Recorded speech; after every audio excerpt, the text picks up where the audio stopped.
अनुदेशकों की समस्याएं बहुत जल्द ही हल होने वाली है। हाल फिलहाल में अनुदेशक संघ के पदाधिकारियों ने राजधानी लखनऊ के परियोजना भवन में अधिकारियों से मुलाकात की, जिसमें ये निकलकर सामने आया है कि आने वाले वक्त में अनुदेशकों की सभी समस्याएं हल होती हुई नजर आएंगी। खासकर की जो समस्या स्थानांतरण को लेकर थी वो भी हल होते हुए नजर आएगी और आने वाले एक हफ्ते में द्वितीय चरण के जो स्थानांतरण है उसके लिए लिस्ट जारी कर दी जाएगी। और इसी के साथ जो अनुदेशकों के मानदेय वृद्धि की बात थी, नियमितीकरण की बात थी, इन सारे मुद्दों पे अधिकारी आने वाले वक्त में यानी कि 4 से 5 दिनों में मुलाकात करेंगे मुख्यमंत्री योगी आदित्यनाथ से और जितनी भी समस्याएं मुख्यमंत्री योगी आदित्यनाथ के स्तर पर हल होने वाली है उन सभी पर विचार विमर्श किया जाएगा। और ये कहा जा रहा है कि अब बहुत जल्द ही जो अनुदेशक है और शिक्षा मित्र इनकी समस्याओं का हल कर दिया जाएगा और जब 2025 में ये सभी अनुदेशक और शिक्षा मित्र प्रवेश करेंगे तो नई खुशियों के साथ, नई ऊर्जा के साथ प्रवेश करने वाले। इस विषय पर ज्यादा जानकारी देते हुए अनुदेशक संघ के प्रदेश अध्यक्ष विक्रम सिंह ने क्या कुछ कहा, आप भी सुनिए। विक्रम जी, आपका हमारे चैनल अटल टीवी पे बहुत बहुत स्वागत है। जी मैडम, बहुत बहुत धन्यवाद, आभार आपका। विक्रम जी, जैसा कि आप लोगों के द्वारा बताया गया था कि आप लोग राजधानी लखनऊ पहुंचे थे, तो क्या कुछ बातचीत हुई है, क्या कुछ निकलकर सामने आया है?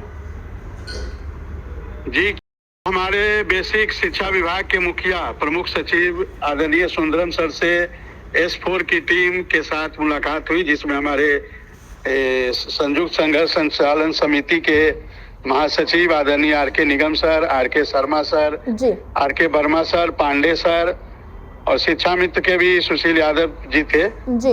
और मृतक आश्रित संघ के भी प्रभात कुमार जी थे जी। तो काफी सुखद और सकारात्मक वार्ता रही जी। और सर ने कहा 2 से 4 दिनों के बाद मुख्यमंत्री जी से हम लोग की मीटिंग होनी है जी। और उस मीटिंग में मानदेय और जो मुख्यमंत्री जी के स्तर के आदेश है उस पे हम लोग चर्चा करके उस सब का समाधान निकलवा देंगे। और जो 14 CL है, महिलाओं का अंतर जनपदीय ट्रांसफर है, ऑटो रिन्यूअल है, ये सब पे भी सहमति बन गई है। और उन्होंने कहा कि ठंडी की छुट्टी में हम अंतर जनपदीय ट्रांसफर महिलाओं का कर देंगे। और जो द्वितीय चरण के ट्रांसफर है वो 1 हफ्ता के अंदर उन्होंने कहा है कि उन्होंने DG मैडम से वार्ता किया वहीं से और DG मैडम को फोन किया और पूछा क्या समस्या आ रही है। तो उन लोगों की वार्ता हुई और उसके बाद DG मैडम ने उनको कहा कि 1 हफ्ता के अंदर हम ये द्वितीय चरण के ट्रांसफर के आदेश जारी कर देंगे। और जो शीतकालीन अवकाश है उसमें तृतीय चरण जो म्यूचुअल का ट्रांसफर होना है वो होंगे और महिलाओं के अंतर जनपदीय ट्रांसफर होंगे। ये दोनों शीतकालीन अवकाश जो 15 दिन का होगा उसमें सर ने कहा है कि हो जाएगा जी। लेकिन विक्रम जी, अगर बात करें स्थानांतरण की तो स्थानांतरण के लिए लगातार आप लोगों को तारीखों पे तारीखें दी जा रही हैं, लेकिन महज ये आश्वासन ही समझा जाए दिया जाता था क्योंकि लिस्ट तो जारी हो नहीं पा रही थी। तो इस विषय में भी क्या आपने बातचीत की? नहीं, उसमें कुछ समस्या आ रही थी NIC की तरफ से तो उस समस्या को भी दूर कर लिया गया है।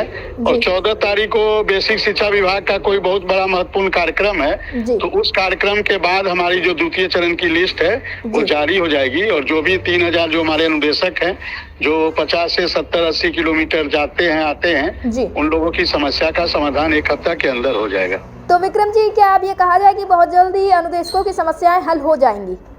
जी बिल्कुल, कल की वार्ता के बाद और सुंदरम सर ने जैसा कहा कि 2 से 4 दिनों के अंदर हम लोग की मतलब उन लोगों की माननीय मुख्यमंत्री जी से वार्ता है, मीटिंग है और माननीय मुख्यमंत्री जी से जैसे ही मीटिंग होगी उसमें सारी बिंदुओं पे सहमति बनेगी। और जिन जिन बिंदुओं पे सहमति बनेगी, चूंकि वो तो माननीय मुख्यमंत्री जी का विशेषाधिकार है, सबसे बड़ा मुद्दा जो है हमारा मानदेय है, आर्थिक जो हमारा आर्थिक हम मजबूत हो जाएं, इस पे सब ये सबसे बड़ा मुद्दा है और इसका निर्णय माननीय मुख्यमंत्री जी की ही करेंगे। जी विक्रम जी, अटल टीवी से जुड़ने के लिए धन्यवाद। जी मैडम, बहुत बहुत धन्यवाद, आभार।